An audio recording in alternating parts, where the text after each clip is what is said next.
You can see we're in the room that I primarily spend my most time in here at work. You can actually see a harness behind me. That's the beginning of a harness. That's going to be a 4G63 terminated harness. So now what we're going to do, I'm going to go through the tools that I use every single day to show you the things you absolutely need down to the things that are a little more advanced and you probably won't use right away if you're doing wiring. Let's get to that. Okay, so the first thing that I recommend you have in your arsenal of tools when doing any kind of wiring is a multimeter. This thing is a little bit higher. It actually has an amperage clamp on it. You don't need anything this sophisticated. This is an auto-scaling, auto-ranging setup from Fluke. This thing's been really great. Amazon, about 350 bucks. Like I said, you don't need anything that serious. These two guys are obviously very, very, very important. You need a good set of strippers. I like these guys. They don't have the automatic cut strips deal. I like to be able to feel it so that you can feel if you've cut any of the conductor. If you cut the conductor, you need to cut it shorter and restrip it. So that's that guy. These are flush cuts, really, really cheap on Amazon, like $3.50, something like that. Get you a couple pairs because you will dull them out, break them, screw them up. This is a crimper for your like butt splices and stuff. You can see it has 3 different crimps in here. This is for your big stuff, 12 to 10 gauge. This is 14 to 22 down at this one right here. This little middle one here I tend to use for insulated crimps, which I don't use a whole lot of, but sometimes you can't get around it. Next stuff is your depinning tools. This guy is really, really great. I think it's a Lyle, maybe. I just call it the little throwing star. This guy has different depinning tools that you'll need. So this guy right here is really great for EV1 injectors. So with the EV1s, you have actually 2 different tangs that you have to release before the pin will remove from the connector. So that's on some of them. Some of them are pull to seat, which they're a pain. You probably won't run into those. These little guys, you see they're all mangled. They really come in handy on some of the smaller release stuff, especially like Toyota and Honda ECU connectors. This is a homemade. This is for Deutsch DTs. This guy right here, you can see it's got a notch out of it. This allows me to pull the locks out. Also, I've sharpened it so that it's got a little point, and that allows me to release the actual pins from the connectors. This guy right here is round. You'll see weather pack, race pack, stuff like that. You'll see that has the round release and round terminals. That's probably what you're going to use, is something similar to that. These guys do offer something with this round depinning tool already on it. This is my larger flat blade depinning tool that I will use. It's kind of my go-to. I also use this to calibrate our widebands. This is another modified tool that started out like this guy. This guy is Very similar to this smaller one here, except for it's a little bit longer, so you can get down into some of those deeper connectors. This guy has been broken 2 or 3 times, so I went ahead and cut it down, sanded it down into a nice skinny pick. So if a time arises that I need something that shape, I've got it. Electrical tape. You do need electrical tape. Do not wrap connections with electrical tape. They can come apart and you can short wires out. Okay, so kind of moving up, you can see here all the different tools. I've kind of laid these out of what I think is the most important as far as what you need to get started. Right after these crimping tools, I suggest a really good pair of shears. That allows you to do all kinds of stuff like cut loom, cut heat shrink. You can use them to split open old looms. I don't really recommend it. You will probably end up catching a wire. These guys are big boys. These are big cutters for like larger cable. Usually anything over probably 10 gauge, I like to use these. Okay, now, so on to your open barrel crimping tools. This is a great go-to if you have no open barrel crimpers at all. Right here. Not very expensive. You've got a bunch of different sizes here. You can go up very, very large open barrel crimp, even power pins and stuff. This guy right here, I think is actually technically meant for weather pack style stuff. So you see it has 2 rounds, and that will be for getting your little seal that goes into the back of your connector crimped down and secured. So you have to choose which one you need at the time of the crimp. This guy right here, I love this guy for all things Japanese, EV6 injectors, and ECU connector pins. You can see it's got a very small round. This is also great for Deutsch DTM pins. So this is perfect for the insulation lock. All your conductors are here. Now, this is going to seem like a weird tool.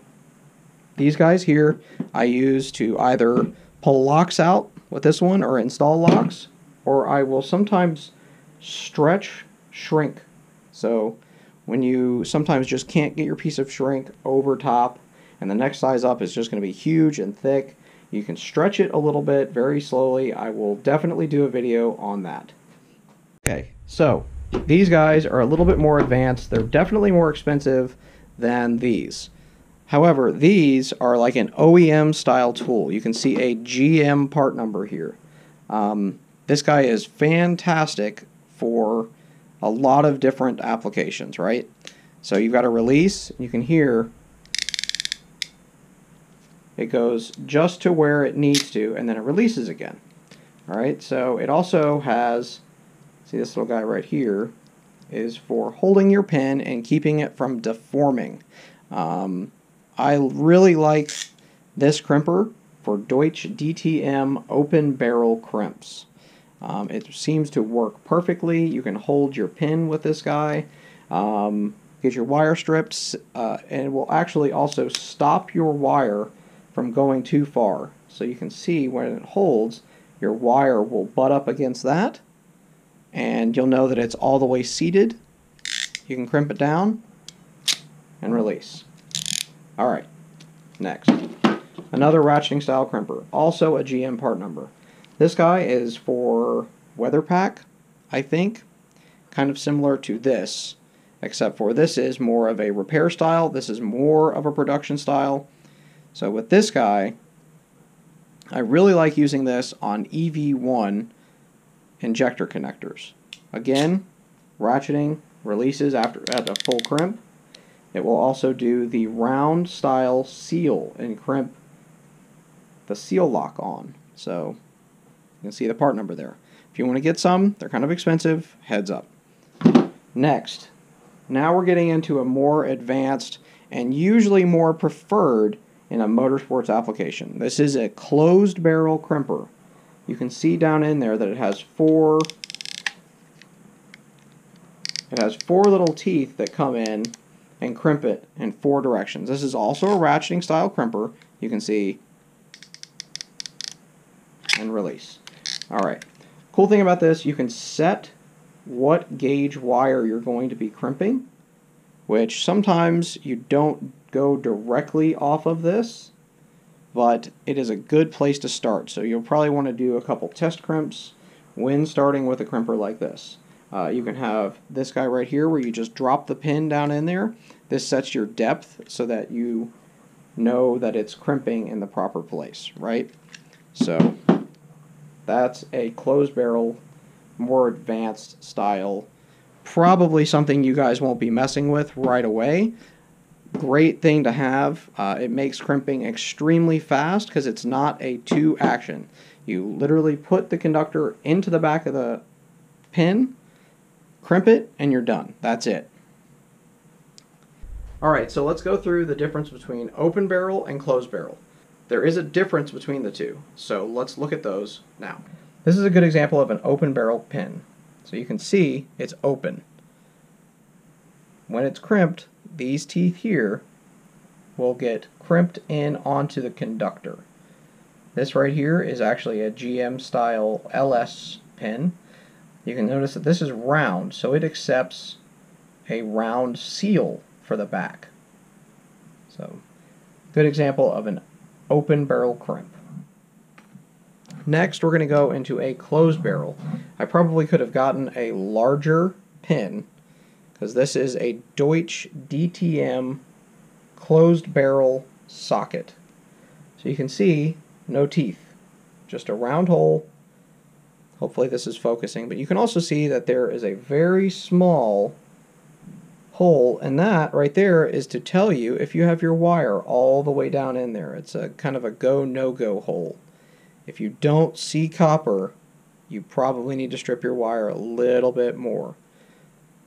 So that guy right there is your closed barrel pin. Alright, so there is one other toolkit that you can buy if you want to get all of this together. So let me get that down for you real quick. Okay, so there's one more toolkit you can buy. It kind of comes with everything you'd need. Here it is. So it's a Tool Aid Master Kit. So you can see the part number here. You get everything that you would need to do this stuff for the most part. There are, again, some specialty tools. Obviously you'll need your strippers and stuff, but it does have the GM style repair crimper, the larger style repair crimper that will do just about everything. It has individual part numbers for each in case you lose one. It has all of your depinning tools. So with the closed barrel stuff, you'll need these to go into the back to release the pins when you're using a firewall type cannon plug. These guys, you will have to have them. You will not be able to get them released without these tools here. Now these guys are really great. So I showed you this crimper. This thing has adjustable crimp, right? This right here is the 3 different size crimps, here, here, and here, for Deutsch/Amphenol closed barrel DTM, DT, and DTP. I will go through all of the different Deutsch/Amphenol connectors at one point. That is not right now. I'm just trying to get you guys the tooling you need and hopefully get all this figured out for you a little bit better to make sure you have the tools that you need to do the job you're trying to do. We're going to get the scary out of wiring. It's not that scary. You just need to have the right tooling. You will have a little bit of money invested. The Tool Aid stuff is not that expensive. I will try to put something in the description below from Amazon with these toolkits. From this point, if you have any questions about any other tools you might need, let me know in the comments below. I'd be happy to respond. If there's anything that is more advanced, I will do a video on it. So from there, I did forget some tools. Soldering iron. It has its applications. Motorsports, not usually. This guy right here, if you are doing loom, so stuff like this, expanded loom. So if you've ever used the expanded loom before and you've cut it with scissors, you know it frays and it takes off unless you burn it with a lighter. So think about this thing as your scissors and your lighter all in one. This cuts and also melts the end together so you don't have to worry anything about it. It's called a hot knife. It's scary, it glows, it will burn you, but you definitely need one if you're using expandable loom. You need it. Figures I would forget a tool. So, one more tool. This guy right here, Sargent. They do a lot of nice crimpers. This is a ratcheting, non-insulated, like butt splice and ring terminal type crimp. You can see it's got the different sizes. Makes it super easy. Again, you don't have to have all these tools to do a nice wiring job. That just makes it a lot easier when you're doing a lot of it. So I hope this video has helped you. I'm going to close the video out here. If you have any questions, please put them in the comments below. I will be happy to answer them. We will go through crimping wires, how I like to crimp wires, stripping wires, and certain circumstances, getting them stripped and doubled over so that they crimp better. We will go through proper crimping technique in a different video. So stay tuned for that. If you have any questions, please don't hesitate to ask. I'm going to get it all answered. We're going to get you guys through this stuff. It's not that scary. So I'll see you guys next time. Please like, subscribe, and share. Okay, so I know that was a lot of talking, but if you made it all the way through the video, here's your moment of send.